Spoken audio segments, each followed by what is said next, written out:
안녕하세요. 워런 버핏을 포함한 많은 성공적인 투자자들이 인덱스 펀드 및 ETF에 투자할 것을 자주 추천하는데요. 장기적으로 봤을 때 수수료가 저렴한 것은 인덱스 펀드에 매우 유리한 장점이고, 실제 10년 수익률도 펀드 매니저가 막 조작했던 펀드나 직접 주식에 투자하는 것보다 더 좋다는 분석도 있기 때문입니다. 예전에 유명 애널리스트가 몇백 페이지를 써서 냈던 머니라는 책을 접한 적이 있었는데, 계속 인덱스 펀드 얘기만 해서 읽다가 말았어요. 지루해서 발렸습니다. 하지만 장기 투자는 역시 인덱스 펀드란 것을 다시 확인할 수 있었습니다. 그럼 어떤 인덱스 펀드를 선택해야 할까요? 인덱스 펀드 및 ETF는 시장을 더 잘 반영할수록 좋은 것으로 평가받고 있습니다. 그렇기 때문에 인덱스 펀드에 투자할 때는 거시 경제를 잘 볼 줄 아는 게 중요하다고 할 수 있습니다. 특히 장기 투자를 바라보는 뜻에서는 경제 성장을 잘 파악하는 게 중요한데요. 오늘은 경제 성장의 원리에서 투자의 원칙을 배워보는 시간을 가질 수 있도록 영상을 제작해 보았습니다. 제가 직접 3년 동안 개발도상국과 선진국의 인덱스 펀드에 투자를 했던 결과, 인덱스 펀드는 차라리 선진국 펀드에 투자하는 게 바람직하다는 것을 뼈저리게 느꼈어요. 경제 성장에 관한 내용은 제레드 다이아몬드의 총균쇠나 데런 에스무글루의 국가는 왜 실패하는가에서 잘 나타나 있습니다. 투자를 시작하시는 많은 분들이 우리나라의 경제 기적과 같은 케이스에 익숙해서 개발도상국 투자에 많은 관심을 가지시곤 하는데요.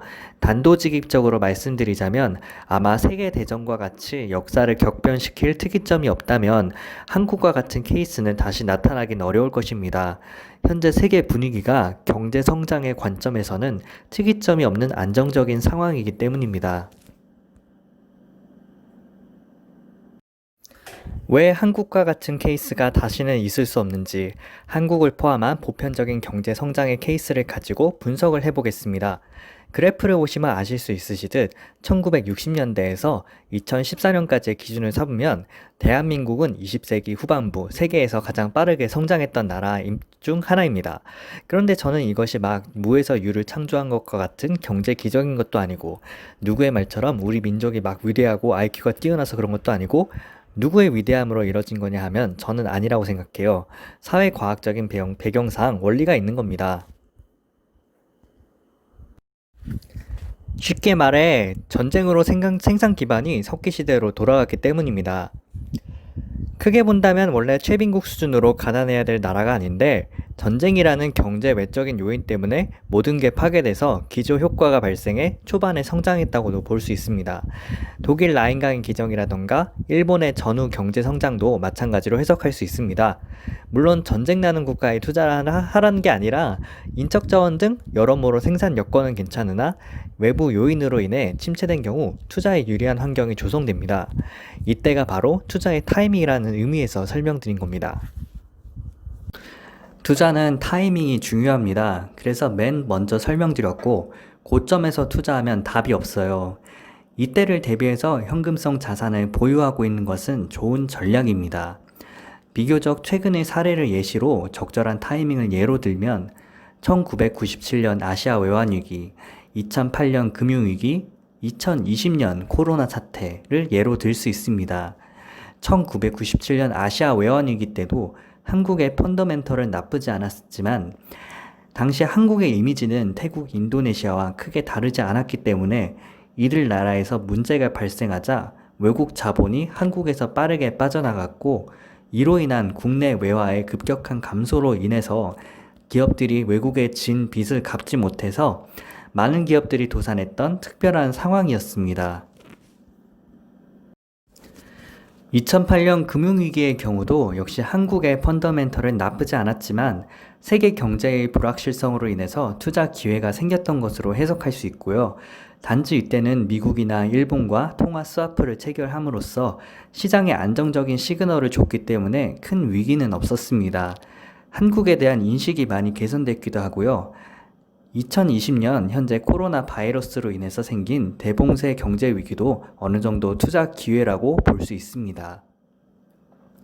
실물 경제가 타격을 입은 것은 경제학적인 관점에서 전쟁 상황과 같기 때문에 정부가 전시에 대량으로 채권을 발행해서 재정을 쓰는 것처럼 현재도 많은 정부에서 자금을 투입해 경제 충격을 완화하고자 하고 있습니다.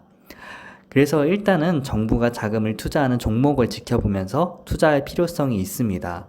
우리나라의 경우는 그린 뉴딜에도 주목할 필요가 있습니다. 제가 계속 앞에서는 펀더멘탈 하는데 이게 뭔 말인지 궁금하시죠? 펀더멘털은 한 나라의 경제가 얼마나 튼튼한지 나타내는 용어입니다. 장기적인 경제 성장의 펀더멘털을 보는 방법은 이제부터 제가 설명해 드리겠습니다. 한국이 기적적인 성장을 이룰 수 있었던 가장 큰 원인은 제가 생각했을 때 한국 정부가 생존의 위협을 받았기 때문입니다. 한국전쟁이 정전되고 나서 대한민국은 공산권에게 물리적인 생존 위협을 받았기 때문입니다. 정부에서 경제 성장에 관심이 있었습니다. 이건 특별한 겁니다. 이게 왜 특별한 거냐면 비민주성이 강한 국가에서 지배층이 경제 성장에 대한 유인을 가지는 것은 생각보다 쉽지 않습니다. 먹고 살만하면 국민들이 민주화에 대한 열망을 갖기 시작하기 때문이죠. 역사적으로 지배층은 피지배층을 싸게 부려먹고 착취하면서 혼자 잘 먹고 잘 살려고 했습니다. 이게 나쁜 게 아니라 인류사의 과학이고 당연한 행동인 겁니다. 우리가 민주주의를 누리고 있기 때문에 이 민주주의가 상당히 쉬운 걸로 많이들 생각하시는데, 그래서 북한 정부가 왜 개혁개방이나 민주화를 안 하고 북한 사람들이 민주화 운동을 하지 않는지 의문을 갖고 계시는 분들도 많으신 것 같습니다. 하지만 지배층이 외부의 위협 없이 스스로 권력을 포기한 것은 세계 역사상 유례가 없습니다.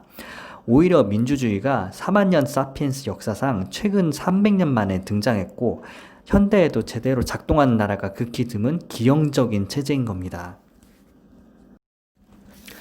역사를 살펴보면 비민주주의적인 국가의 지배층은 타국의 안보 위협, 국민들의 위협을 받아야 정신을 차리고 경제 성장을 할 인센티브가 생긴다는 것을 확인할 수 있습니다. 조선과 마찬가지로 가혹한 세율로 국민들을 착취했던 일본의 지배계층들은 1854년 쿠로훈의 사건으로 미국의 위협을 받고 미일 화친 조약으로 치욕을 겪은 뒤에야 메이지 유신으로 경제 성장을 시작해 열강으로 성장한 일본을 예로 들 수 있죠.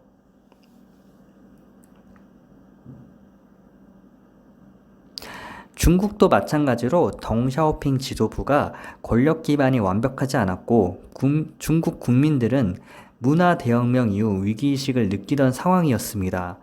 따라서 정권의 생존을 위해서는 경제적으로 좋은 성과를 보여서 국민들의 지지를 받는 것이 중요했기 때문에 개혁 개방을 시행했던 것입니다.